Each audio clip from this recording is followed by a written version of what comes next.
Hi everyone, welcome to our Antioch training videos.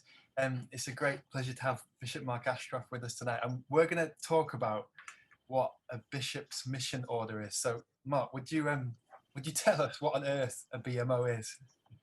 So a BMO is a bishop's mission order. So it's an initiative that's endorsed or authorized by a bishop to do something new. And often it's done outside of the normal parish structure. So it might be work with young people, it might be across a different geography. It can be all sorts of things, but the bishop is authorizing it to happen. Mm. So why do we need one at Antioch? Why have we got one? So the brilliant thing about Antioch was that we had this thought that we were going to plant 16 new churches in a period of 5 years or so in all sorts of different parts of the diocese. So for each of those, we could have said we need a bishop's mission order for every single one of them. What we decided to do was to have a diocesan-wide bishop's mission order. I think we're the first diocese to do that, Ben, actually. And that meant that we didn't have to do more consultations every time we wanted to open a new church, but we would do the initial consultation with everybody, and then we developed protocols so that when each new church was planted or thought about being planted, we could have the appropriate conversations with the local parish vicar. I guess they're really important because I've not been in parish ministry long, but I've been in local ministry for a while, and the thought of someone new coming in, planting this snazzy church, this network, would make me quite understandably nervous. So what sort of thing, when you talk about those protocols, what are you talking about there? Yeah, and the thing is that it's part of the Church of England. We're all together in the Church of England. So the protocols are about having proper conversations with the vicar of the parish and the church leaders to say, is this going to help? Do you have any concerns about where it might be planted? So, for example, if we wanted to plant into a school and they were doing a lot of work in the school, that might hinder their mission. And so our thought had been all through that in the Church of England we have probably less than 2% of the population attending our churches. So there's still the 98%. These are the lost sheep that we're trying to reach. So there's plenty of people to look for. And with the Antioch network, it's particularly focused on those in areas of deprivation, sometimes small estates where the local church is not reaching, and we can actually add value to the whole mission of God in that place. Or we're find it harder to deal with people from diverse ethnic backgrounds and languages. Churches are not set up for that, and so we can do things in a different way that complements what's already going on in the parishes. Yeah, that's really helpful. So how did the Antioch BMO come about? Like, what was the process? What was it? A Yeah. long journey? Was it was it a stressful journey? So it was quite long and quite stressful, but we got a lot of encouragements along the way. So we did talk to the officers at the church commissioners at Church House who oversee them all, and they were really interested in what we were doing. But they gave us advice on who we had to consult, which was effectively it was supposed to be the House of Clergy of the Diocesan Synod. That was the statutory rules for this scale of operation across a diocese. In fact, we decided to consult as many people as we could. We consulted all the clergy in the diocese. And what we did was that we did some live consultations. So I think we did about 3 consultations when just invited anybody to come. We sent out consultation materials to every person so that they knew what it was about, just articulating the vision of what was going on and just reflecting on why we were doing it and what we were trying to achieve. And then it ended up with doing a SurveyMonkey. And the brilliant thing about SurveyMonkey was that people can just fill it in online very easily. And one of the things that we did was gave people chances to comment, but we also said it wasn't a kind of yes, no, are you in favour or not in favour? Because that comes a bit binary and it's a bit of a clash. So we gave people 5 options. Are you very supportive, kind of indifferent, a little bit opposed, or very opposed?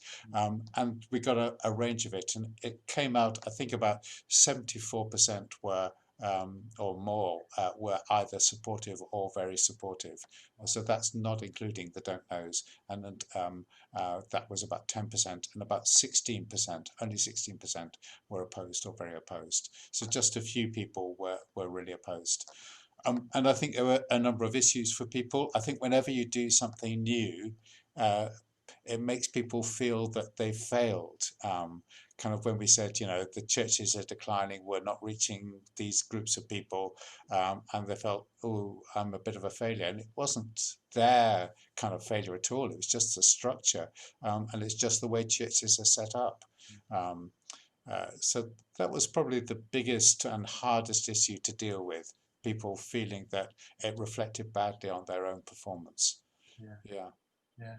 And I guess none of us are perfect in our ministry. None of us have got 100% results like Jonah did. They're only 100% effective evangelist in the Bible.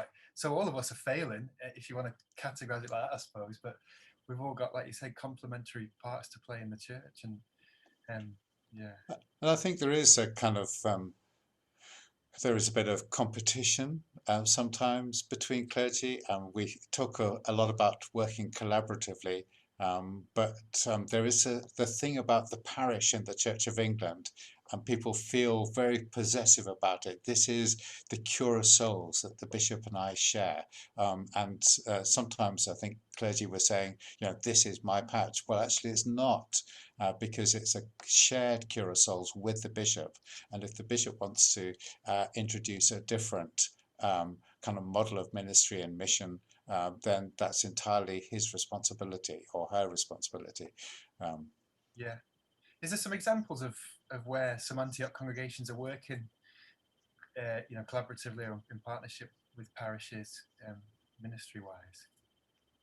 Yeah, so kind of one of the great things that's coming up now is that, when we did the consultation, one of the things that we did, and that was a good thing to do, was to say, would you like support in planting a parish, doing a church plant in your own parish, or would you like the Antioch network to help you? And there were about 40 or 50 people who said, yeah, we would love to see something happening. So some of the places where we're now planting, our response to that original survey that we're now mining to say, yep, I've got a little bit in my parish that I know that there's nobody from there coming to our church, and we would love to do mission, and it's the poorest part. And for me, one of the big drivers was, we say that, we talk about Isaiah 61, where it says, the Spirit of the Lord has anointed me to preach good news to the poor. And yet, in the most deprived communities, we get the least take-up in the Church of England of anywhere else in the whole of the country. And that's true for other churches.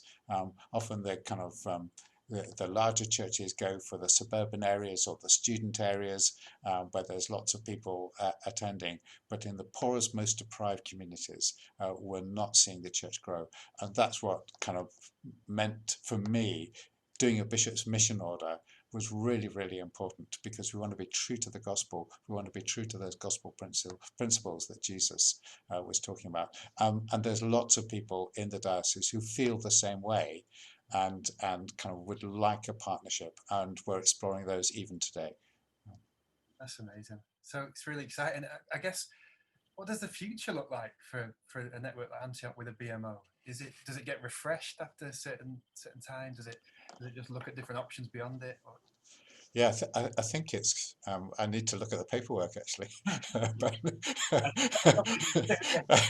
look at the rules again. But I'm pretty sure that it's initially for 5 years, and then it gets renewed every 5 years. But my dream would be that, in a diocese like Manchester, where half of the parishes are in the 10% most deprived in places in the country. There's room for probably 100 Antioch Network churches. If we ever get there, I don't know, but pray God that we will. And that, and the important thing for me is that people have the chance to encounter Jesus Christ, to encounter a community that loves them, accepts them, whoever they are, whatever their background is, and kind of helps them to find faith, to find life, to find hope, to find redemption, and to find a new way of living. And kind of that's what motivates me. And so Antioch Network is, for me, it's a kind of means to an end. It's those people just having their lives touched and transformed by Jesus that makes me get out of bed each day, and makes me so glad at the Antioch Network and all the kind of heartache that we went through when we got a little bit of pushback on the Antioch Network from some people. It makes it all worthwhile when you hear stories of people's lives being touched. Yeah, so good. Thanks so much, Mark. It was really helpful, and hopefully it was helpful for others as well.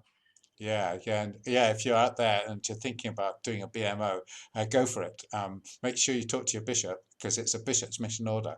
Um, and kind of, I think we're here just to try and support people through that process and make sure it's done properly and well, and that kind of it's transparent about what's going on, and that's why we put in protocols together with the bishop's mission order, so that kind of people knew what the expectations were, what the consultation would be, and try to work together for the kingdom.